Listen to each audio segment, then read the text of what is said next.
വനിതാ സംവരണ ബില്ല് ലോക്സഭയിൽ പ്രതിപക്ഷ കക്ഷികളെല്ലാം കൂടെ ഒന്നിച്ചു ചേർന്നുകൊണ്ട് തോൽപ്പിച്ചു. അതായത് കഴിഞ്ഞ 12 വർഷക്കാലം എടുത്താൽ ഇതാദ്യമായാണ് NDA ലോക്സഭയിൽ അവതരിപ്പിക്കുന്ന ഒരു ബില്ല് ഇങ്ങനെ പരാജയപ്പെടുന്നത്. എന്തായിരിക്കും ഇനി ഈ വനിതാ സംരക്ഷണ ബില്ലിന്റെ ഭാവി? ഈ പരാജയപ്പെടുന്നതെന്ന് പറഞ്ഞില്ലേ, സത്യത്തില് BJPയും മോദിയും വിജയിക്കുകയാണ് ചെയ്തിരിക്കുന്നത്. ഈ പരാജയപ്പെടുന്നു എന്നൊക്കെ പറയുന്നത് ഈ മനോരമ പോലുള്ള പത്രങ്ങളിൽ ഒക്കെ കാണുന്നതാണ്. അതിൻ്റെ ഉള്ളിലേക്ക് കടന്നു കഴിഞ്ഞാൽ ഈ പ്രതിപക്ഷം മൊത്തത്തിൽ തോറ്റിരിക്കുകയാണെന്നുള്ളത് കാണാം. എന്താ ഇതിൻ്റെ പ്രശ്നം എന്ന് പറഞ്ഞാൽ, വനിതാ സംവരണ ബിൽ 2023 തന്നെ പാസ്സാക്കിയിരുന്നു. ഇതിപ്പോൾ അവതരിപ്പിക്കാനുള്ള കാര്യം എന്താണെന്ന് വെച്ചാൽ, ഈ അടുത്ത പൊതു തെരഞ്ഞെടുപ്പ് ലോക്സഭാ തെരഞ്ഞെടുപ്പിൽ തന്നെ വനിതാ സംവരണം നടപ്പാക്കുക, അതനുസരിച്ചിട്ട് 50% സീറ്റ് എല്ലായിടത്തും കൂട്ടിയെടുക്കുക. എന്നാലല്ലേ 33% വനിതാ സംവരണം എന്ന് പറയുമ്പോൾ മറ്റ് സീറ്റുകൾ കുറയാതിരിക്കുള്ളൂ. വനിതകൾക്ക് 272 സീറ്റ് കിട്ടും ഇപ്പോഴത്തെ 74 പുറമെ. ഇതൊക്കെയാണ് കണ്ടിരുന്നത്.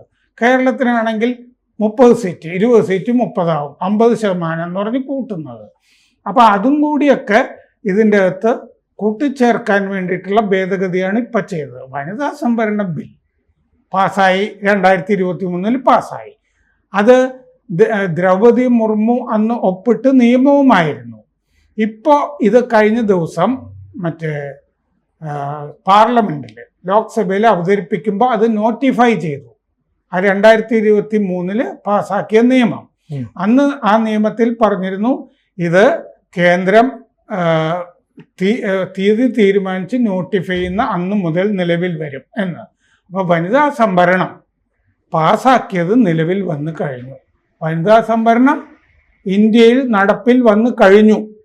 പിന്നെ എങ്ങനെയാണ് ഇത് പരാജയപ്പെട്ടു എന്ന് പറയുന്നത്? നടപ്പിൽ വന്നു, നോട്ടിഫൈ ചെയ്തു. 2023 പാസ്സാക്കിയ നിയമം. അതിപ്പോൾ നോട്ടിഫൈ ചെയ്തില്ലായിരുന്നെങ്കിൽ എന്ത് സംഭവിക്കുമായിരുന്നു? ഈ ലോക്സഭയിൽ ഒരു ഭരണഘടനാ ഭേദഗതി ബിൽ പരാജയപ്പെട്ട് കഴിഞ്ഞാൽ അതുമായി ബന്ധപ്പെട്ട മുമ്പത്തെ ബില്ലില്ലേ നിയമം പാസ്സാക്കിയത്, അത് ഇൻഫ്രക്ച്വസ് അസാധു ആകും. അതാണ് നിയമം. ഇതത് വിജ്ഞാപനം ചെയ്തില്ലായിരുന്നെങ്കിൽ 2023 പാസ്സായ നിയമവും അസാധുവായി പോയേനെ. അതുകൊണ്ടാണ് അത് നോട്ടിഫൈ ചെയ്തത്. നോട്ടിഫൈ ചെയ്തതിൽ ഉള്ള വിരോധം KC വേണുഗോപാലും കനിമൊഴിയുമൊക്കെ പാർലമെന്റിൽ പ്രകടിപ്പിക്കുന്നതും കണ്ടില്ലേ. മൊത്തത്തിൽ ലാപ്സായി പോകണം എന്നുള്ളതായിരുന്നു അവരുടെ ആഗ്രഹം. അപ്പോൾ ഭയങ്കരമായ ഒരു മാസ്റ്റർ സ്ട്രോക്കായിട്ടാണ് ഞാനിത് കാണുന്നത് BJPയുടെ ഭാഗത്തുനിന്ന്. ഇത് തോൽക്കുന്നുള്ളത് BJPക്ക് അറിയില്ലായിരുന്നോ? അറിയാമല്ലോ, അറിഞ്ഞുകൊണ്ട് ചെയ്തതാണല്ലോ. ഇനിയിപ്പോൾ സംഭവിച്ചിരിക്കുന്നത് എന്താന്ന് വെച്ചാൽ, ഇനി ചെയ്യാൻ പോകുന്നത് വനിതാ സംവരണ ബില്ല് 2023 പാസ്സായത് നോട്ടിഫൈ ചെയ്ത് കഴിഞ്ഞല്ലോ. ഇനി അത് നിയമം നിൽക്കുകയാണ്. ഇനി ആ പാസ്സായ നിയമപ്രകാരം ഇനി നടക്കുന്ന സെൻസസ് ഉണ്ടല്ലോ, ആ സെൻസസ് അനുസരിച്ചിട്ടാണ് മണ്ഡല പുനർനിർണയം നടക്കുന്നത്. അതായത് സെൻസസ് 2011 സെൻസസ് ബാധകമാക്കാതെ 50% വെച്ചിട്ട് സീറ്റ് കൂട്ടാം. തെക്കൻ സംസ്ഥാനങ്ങൾക്ക് നഷ്ടം വരില്ല. ഇതല്ലേ ഈ സർക്കാർ ഇപ്പൊ കൊണ്ടുവന്ന മണ്ഡല പുനർനിർണയ ബില്ല്. അതിനെയല്ലേ തോൽപ്പിച്ചത്. അപ്പൊ അതുകൊണ്ട് സംഭവിക്കുന്നത് എന്താന്ന് വെച്ച് കഴിഞ്ഞാൽ, ഇനി ഒരു സെൻസസ് നടക്കുമല്ലോ 2027. 2028 അതിന്റെ ഫിഗറൊക്കെ വരും. അതനുസരിച്ചിട്ട് ആണ് മണ്ഡല പുനർനിർണയം ഇനി നടക്കുന്നത്. അപ്പൊ കേരളത്തിൽ 20 സീറ്റ് 14 കുറയും. അങ്ങനെ 14 കുറയുമ്പോൾ, തമിഴ്നാട്ടിലൊക്കെ കുറയുമ്പോൾ, തെക്കൻ സംസ്ഥാനങ്ങളിൽ കുറയുമ്പോൾ ഇനി കോൺഗ്രസിനോ DMKക്കോ പ്രക്ഷോഭം നടത്താൻ പറ്റുമോ? സീറ്റ് കുറഞ്ഞു എന്ന് പറഞ്ഞിട്ട് പറ്റുമോ? അവരെ പ്രതിസന്ധിയിലാക്കി ഒറ്റയടിക്ക്. പക്ഷെ അതാരും ചർച്ച ചെയ്യുന്നില്ലല്ലോ. അത് ചർച്ച ചെയ്യണമല്ലോ. അത് ഭയങ്കരമായ മറ്റേ പ്രതിപക്ഷത്തിൻ്റെ കിളി പോയിരിക്കുകയാണ്, പണി പാളിയിരിക്കുകയാണ് മൊത്തത്തിൽ. അത് നിങ്ങൾ തെക്കൻ സംസ്ഥാനങ്ങളുടെ 2011 സെൻസസ് ബാധകമാക്കുകയാണെങ്കിൽ തെക്കൻ സംസ്ഥാനങ്ങൾക്ക് കുറയും എന്നൊക്കെയല്ലേ ഇവർ പറഞ്ഞുകൊണ്ടിരുന്നത്. ഇതിന്റെ കണക്കൊക്കെ ഞാൻ നേരത്തെ പറഞ്ഞിട്ടുണ്ട്, 20-23 ആകുമായിരുന്നു. ആ സ്ഥാനത്താണ് 30 ആകുന്നത്. കാരണം 50% എന്ന് പറഞ്ഞിട്ടൊരു പുതിയ റൂൾ കൊണ്ടുവരികയാണ്, പ്രോ റാറ്റ. 543 എത്ര ശതമാനം വെച്ചാണോ വന്നത് ആ ശതമാനം നിലനിർത്തുക എന്നാണ് ഉദ്ദേശിച്ചത്. അല്ലാതെ സെൻസസ് ഉദ്ദേശിച്ചില്ല, അന്നത്തെ ശതമാനം നിലനിർത്തുക എന്ന് ഉദ്ദേശിച്ചു. അതായത് അന്നത്തെ ജനസംഖ്യയുടെ അനുസരിച്ച് ഉള്ള ശതമാനം, അങ്ങനെയല്ലേ സാർ പറയുന്നത്? അതാണ്, അങ്ങനെയാണ് 543 വന്നത്. 543 വരുമ്പോ ഓരോ സംസ്ഥാനങ്ങൾക്ക് ഒരു ശതമാനം എന്ന് നിശ്ചയിച്ചല്ലോ, അതേ ശതമാനത്തിൽ ഇത്തവണയും കൂട്ടാം എന്നാണ് പറഞ്ഞത്.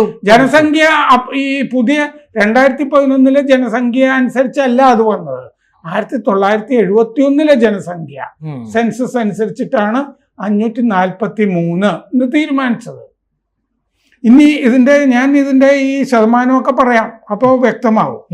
അപ്പൊ അടുത്ത സെൻസസിന് ശേഷം ഭരണഘടനയിലെ വകുപ്പ് 81, 82, 330A ഇതൊക്കെ സ്വയം പ്രവർത്തനക്ഷമമാവും. അതാണ് സെൻസസ് വന്നു കഴിഞ്ഞാലുള്ള ഗുണം. അപ്പൊ ജനസംഖ്യ അടിസ്ഥാനമായ 543 സീറ്റിന്റെ പുനർവിതരണം ആണ് നടക്കുക. അപ്പോ ഇവിടുത്തെ 20 സീറ്റ് 14 കുറയും. ജനസംഖ്യ ഇവിടെ കുറഞ്ഞല്ലോ, നോർത്തിലൊക്കെ പല സംസ്ഥാനത്തും കൂടുകയാണ് ചെയ്തത്. അപ്പൊ ഇവിടെ ജനസംഖ്യ കൂടുതലുള്ള ഉത്തർപ്രദേശ്, ബീഹാർ പോലുള്ള സ്ഥലത്തൊക്കെ കൂടും. അപ്പോൾ ഇത് പാസ്സാക്കിയിരുന്നെങ്കിലോ, ഇവര് പാസ്സാക്കിയിരുന്നെങ്കിലോ, ഇത് ഞാൻ മുമ്പ് പറഞ്ഞിട്ടുള്ളത് ആവർത്തിക്കുകയാണ്. 5 തെക്കൻ സംസ്ഥാനങ്ങൾക്ക് 129 സീറ്റാണ് ഇപ്പോൾ ഉള്ളത്, 129. ആ 129 സീറ്റ് എന്ന് പറയുന്നത് 543-ന്റെ 23.76%. ആ 23.76% ഇനിയും നിലനിർത്താം എന്നാണ് കേന്ദ്രം ബില്ലിൽ പറഞ്ഞിരുന്നത്. അപ്പോൾ 816 ആയാൽ തെക്കൻ സംസ്ഥാനങ്ങൾക്ക് 195 സീറ്റ് കിട്ടുമായിരുന്നു. 129, 195 കൂടുമായിരുന്നു 50% എന്ന് പറയുമ്പോൾ. അതായത് 23.76% എന്നുള്ളത് 23.90% കൂട്ടി നിലനിൽക്കുമായിരുന്നു. പ്രൊപ്പോർഷണൽ ഇൻക്രീസ്, ആനുപാതികമായ വർധന അത് തരാം എന്നാണ് കേന്ദ്രം ഇപ്പൊ പറഞ്ഞിരുന്നത്. അതിനെ തോൽപ്പിച്ചല്ലോ. അപ്പൊ സംഭവിക്കുന്നത് എന്താന്ന് വെച്ചാല്, അങ്ങനെ ഉണ്ടായിരുന്നെങ്കിൽ കർണാടകയുടെ 5.5% 543-ലെ ആ 5.5% അനുസരിച്ചിട്ട് ഇപ്പോഴത്തെ 28-42 സീറ്റാകുമായിരുന്നു. 5.15% കൂടുകയും ചെയ്യുമായിരുന്നു. ആന്ധ്രയ്ക്ക് കിട്ടിയിരിക്കുന്നത് 4.60% 543-ൽ 25 സീറ്റ്. അത് ഇനി വരുമ്പോൾ 816-ന്റെ മറ്റേ 4.60% ആക്കുമ്പോൾ ആന്ധ്രയ്ക്ക് 38 സീറ്റ് കിട്ടുമായിരുന്നു. ഇപ്പോഴത്തെ ബില്ലനുസരിച്ച് കർണാടകയ്ക്ക് 42 സീറ്റ് കിട്ടുമായിരുന്നു. 5.5%. ആന്ധ്രയ്ക്ക് 4.6%, 25 സീറ്റ് 38 ആവും. തെലങ്കാനയുടെ 17 സീറ്റ് 3.13%, അത് 26% ആകുമായിരുന്നു. തമിഴ്നാട് 39 സീറ്റ് 7.18%, അത് നിലനിർത്തും, അത് 59 ആകുമായിരുന്നു 816-ന്റെ. കേരളം 20 എന്നുള്ളത് 3.68% 543-ല്. അത് നിലനിർത്തിയാൽ 816-ല് 30 സീറ്റായിട്ട് കൂടുമായിരുന്നു. കേരളത്തിൻ്റെ 3.68 എന്നുള്ളത് അങ്ങനെ തന്നെ നിലനിൽക്കുമായിരുന്നു. പക്ഷേ അത് 543 വെച്ചിട്ട് ഇനി 2023-ൽ പാസ്സാക്കിയ നിയമമുണ്ടല്ലോ, അത് വരുമ്പോൾ ജനസംഖ്യാനുപാതികമായിട്ട് ഇനി വരുന്ന സെൻസസ് ഉണ്ടല്ലോ, അതാണ് നോക്കുക. 2011-ലെ സെൻസസ് ഫിഗറും ഒക്കെ എടുത്തു കഴിഞ്ഞാൽ ഇനി വരുമ്പോൾ കേരളം 14 ചുരുങ്ങാനുള്ള സാധ്യതയാണ് ഉള്ളത്. അപ്പോൾ അതേസമയം ഈ കേരളത്തിൽ 14 ചുരുങ്ങുമ്പോൾ അതിൽ 2 പട്ടികജാതി സീറ്റ് സംവരണത്തിൽ പോകും. SC 5 33.33 അല്ലേ, 33%. അത് 5 വനിതാ സീറ്റായിരിക്കും. നിങ്ങളൊന്ന് ആലോചിച്ച് നോക്കൂ, 14 നിന്ന് 5 കുറയ്ക്കുക വനിത, ബാക്കി 9 നിന്ന് 2 SC, ബാക്കി 7 കിട്ടുള്ളൂ. ആകെ 7 സീറ്റേ മത്സരിക്കാനുള്ളൂ. ആകെ 7 സീറ്റ് ഇവർക്ക് എല്ലാവർക്കും മത്സരിക്കാനുള്ളൂ, ഈ പറഞ്ഞ വലിയ നേതാക്കൾക്കെല്ലാം കൂടി. എന്ന് ഉത്തർപ്രദേശിൽ 93 സീറ്റായിട്ട് കൂടും, ഇപ്പോഴത്തെ 80. ബീഹാറിൽ 66 കൂടും. ഉത്തർപ്രദേശിൽ 93 കൂടിയ സെനജി സമാജ്വാദി പാർട്ടിക്ക് ലാഭമല്ലേ അത്? അയാൾക്ക് ഇപ്പൊ തോൽപ്പിച്ചുകൊണ്ട് നഷ്ടമില്ലല്ലോ. അയാളുടെ തോളത്ത് ഒക്കച്ചെങ്ങായിട്ട് നടക്കുന്ന രാഹുൽ ഗാന്ധിക്കല്ലേ നഷ്ടം? സമാജ്വാദി പാർട്ടിക്ക് എന്ത് നഷ്ടം? അപ്പൊ നിലവിലുള്ള 12 പേരുണ്ടല്ലോ കേരളത്തിൽ MP-മാര്, ആ 12 പേർക്കും സീറ്റ് ഉണ്ടാവില്ല എന്നർത്ഥം. ഇനി 14 ചുരുങ്ങുമ്പോൾ പിന്നെ റൊട്ടേഷൻ നിയമപ്രകാരം ആലത്തൂരും അടൂരും ജനറലായിട്ട് ഫിക്സ് ചെയ്യും. പൊന്നാനിയോ മലപ്പുറമോ ആയിരിക്കും സംവരണ സീറ്റ്. അപ്പൊ മുസ്ലിം ലീഗിന്റെ ഒരു സീറ്റ് അങ്ങോട്ട് പോകും, സംവരണ സീറ്റായിട്ട് അങ്ങ് പോകും. പൊന്നാനിയോ മലപ്പുറമോ ആയിരിക്കും. അപ്പൊ 2029 ആ തെരഞ്ഞെടുപ്പായിരുന്നു യഥാർത്ഥത്തിൽ ഇപ്പോൾ BJP കളിച്ച ഈ തന്ത്രം ഉണ്ടല്ലോ. 2029 തെരഞ്ഞെടുപ്പാണ് ഉന്നം.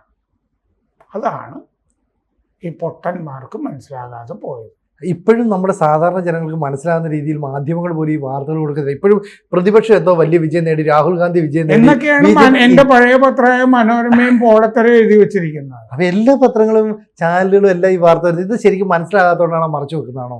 മറച്ചു വെക്കുന്നതാണ്. എനിക്ക് മനസ്സിലാകുമെങ്കിൽ മറ്റുള്ളവർക്കും ഇത് തപ്പി കണ്ടുപിടിക്കാവുന്നതല്ലേ ഉള്ളൂ. പിന്നെ കുറച്ച് കോണ്ടാക്ട്സും ഒക്കെ വേണം. മനോരമയ്ക്കൊന്നും ഇപ്പോ സോഴ്സസ് ഇല്ലല്ലോ, ആര് പറഞ്ഞു കൊടുക്കാനാണ്? അപ്പൊ 2029 തെരഞ്ഞെടുപ്പാണ് BJPയുടെ ഉന്നം. അറിയാതെയല്ല, നോട്ടിഫൈ ചെയ്ത് കഴിഞ്ഞു വനിതാ സംവരണം. പാർലമെന്റിൽ ഇപ്പൊ തോറ്റെങ്കിലും 2023 ഇത് പാസ്സാക്കി പോയെന്നേ. ആകെയുള്ള പ്രശ്നം തെക്ക് സീറ്റ് കുറയുന്ന കോൺഗ്രസും മറ്റുള്ളവരും പറഞ്ഞുകൊണ്ടിരുന്നു. അതിൽ നിന്ന് രക്ഷപ്പെടാൻ ഒരു വഴി കാണിച്ചു കൊടുത്തു. 816 കൂട്ടുക, 30 കേരളത്തിന്, ഓരോ സംസ്ഥാനത്തും. തമിഴ്നാട് 59 ഇങ്ങനെ കൂടുമല്ലോ. അത് വേണ്ടാന്ന് അവർ തീരുമാനിച്ചു. സെനിജി, ഈ സംസ്ഥാനങ്ങൾ തീരുമാനിച്ചു ഞങ്ങൾക്ക് കൂടണ്ടാന്ന്. ഞങ്ങൾക്ക് മതി എന്ന് പറഞ്ഞിരിക്കും. അപ്പോഴേ എണ്ണം കുറയും എന്നുള്ള കാര്യം മനസ്സിലാകുന്നില്ല. അതാണ് സംഭവം, ഞങ്ങൾക്ക് വേണ്ടാന്ന്. ഇത് 298 230 വോട്ടുകൾക്കാണല്ലോ ഇന്നലെ തോൽപ്പിച്ചത്. BJP ജയിക്കുക ചെയ്തത്. കാരണം വനിതാ സംവരണ ബില്ല് ഓൾറെഡി നിലവിൽ വന്നു. അത് വിജ്ഞാപനം തലേന്ന് പുറപ്പെടുവിച്ചല്ലോ.